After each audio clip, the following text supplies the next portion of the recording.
si gilimit ingon siya nga ang ebanghelyo is about paternal, judicial, and fraternal correction.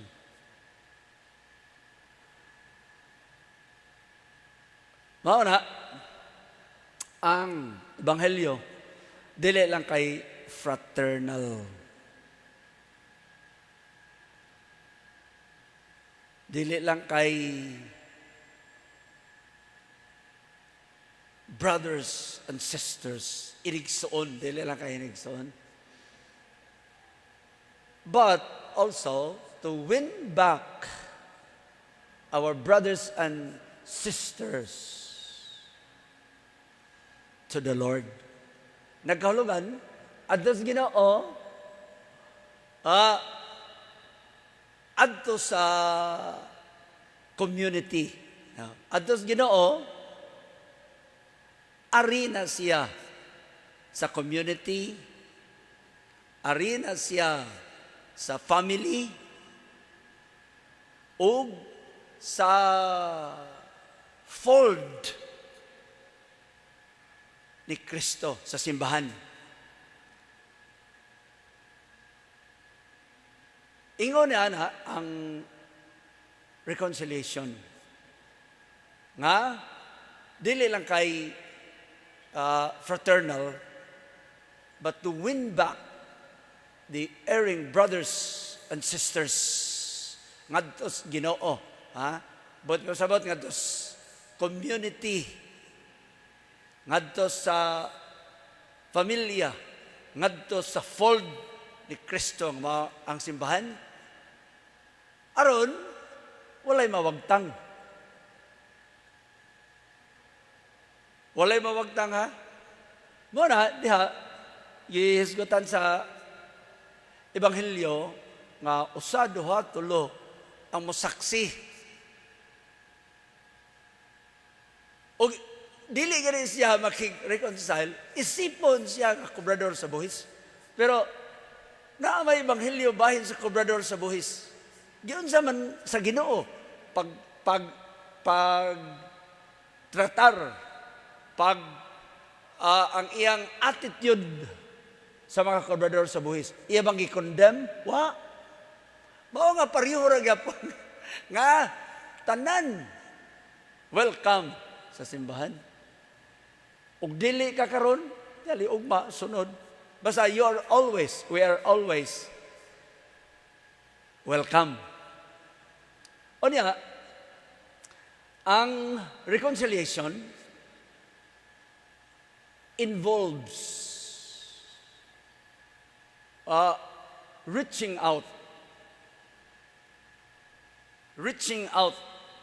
Kana ba ikay mo adto? Kinsay mo adto? Ikaw. Ang kasagaran na to nga ang kanang gipakasadaan ni ba? Mo na siya maghuwat sa nakasa niya. Maghuwat na siya sa nakasa niya. Apan, ang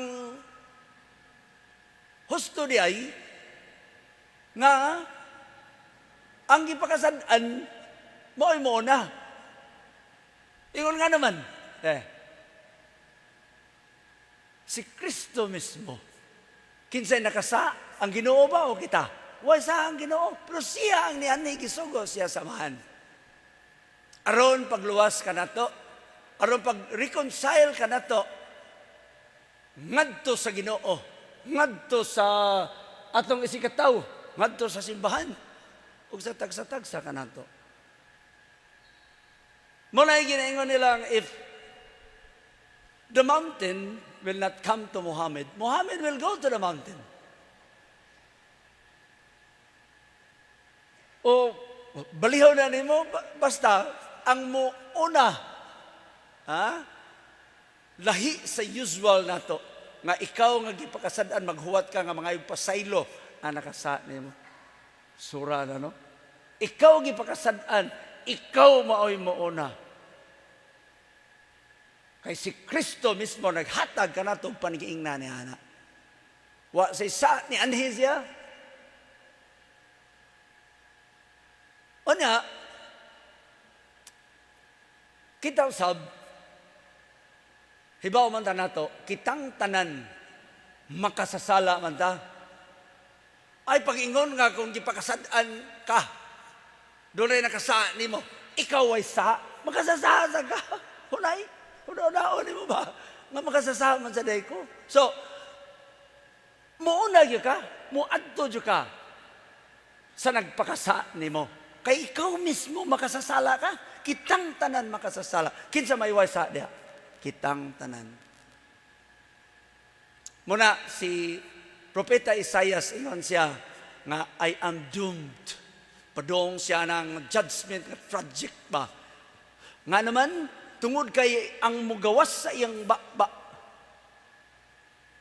dili maayo. Hugaw ang mugawas sa iyaha nga bakba. Unya, dili lang kay kana, mo na ingon nga, brothers and sisters ta, kay naa siya sa mga tao nga mahugaw sa ang manggawas sa ilaha nga bakba. So, buti ba sabot nga sila sa doomed to tragic judgment. Mauna ang gisulti ni Propeta Isaias. Si Propeta Ezekiel ni ingon sad siya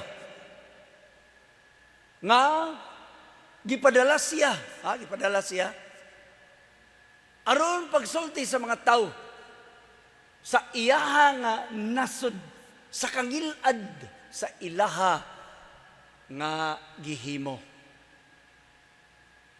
Dili pag-condemn, pagsulti nila nga doon na sila'y nahimo nga daotan. So, ang initiative, gisugo siya sa Ginoo. Kaya na ang mga usahay nga sige itong pakasa. Wa nakakibaw nga nakasa ka. Munamb na ka ba? Munamb.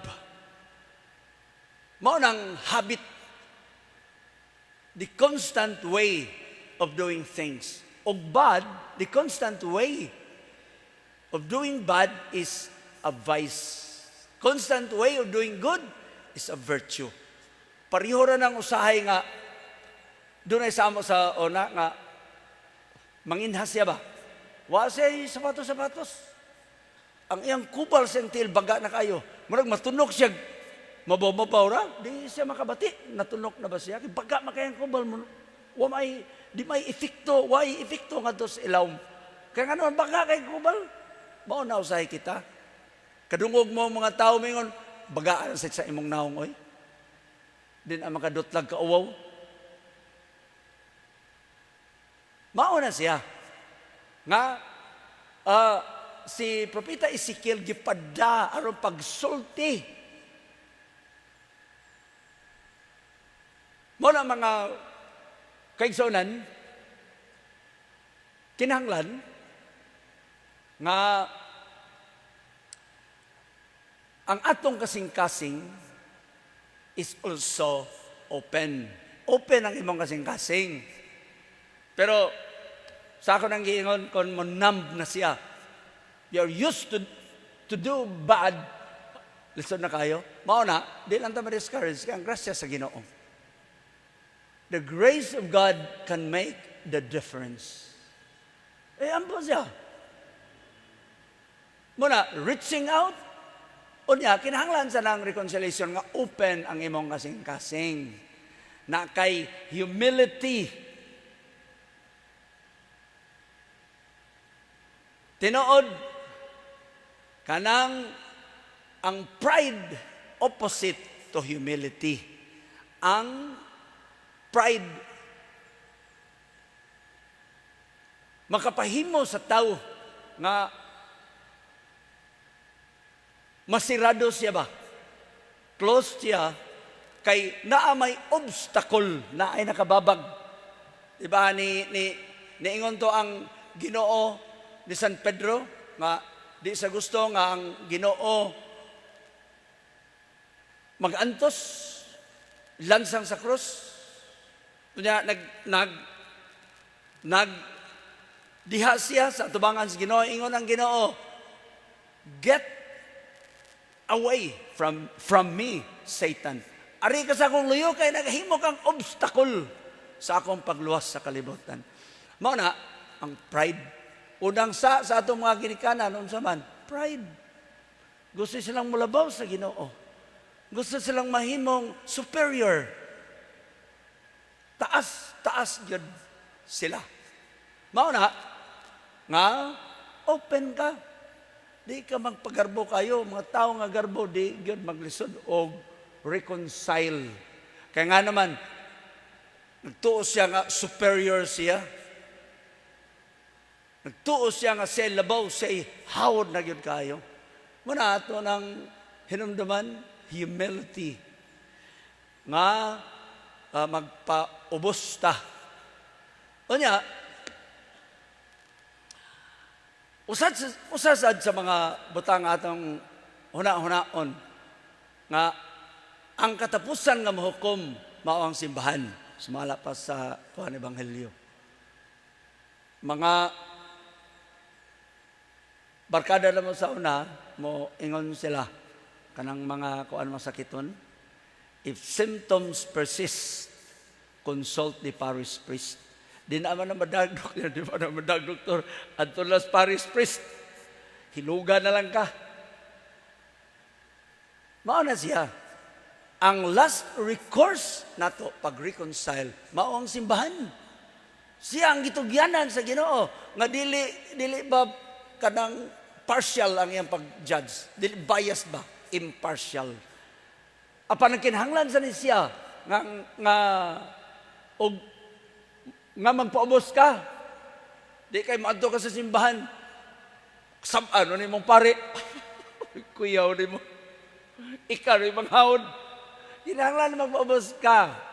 Mahinulsulon ang imong kasing-kasing. Mumita na mong kumpisal ka. Ang pari may judge diha. You come with humble and contrite hearts. Nalas mga Diyon? Ambot na ka nakapangadji ba ba? Mao na siya. Doon sa simbahan with humble and contrite hearts.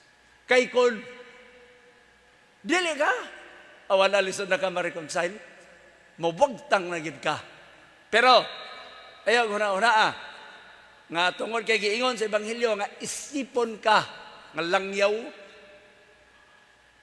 isipon ka nga kobrador sa buhis, biyaan ka sa Ginoo, ang tanan importante sa Ginoo.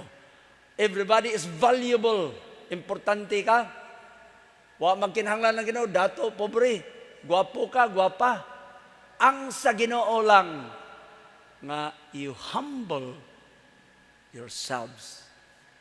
Mahinulsolon ka. Mao kana mga kaigsuonan ato ng hinumduman. Kay ang atong Ginoo ni anhi siya sa kalibutan pagluwas kanato. He humbled himself.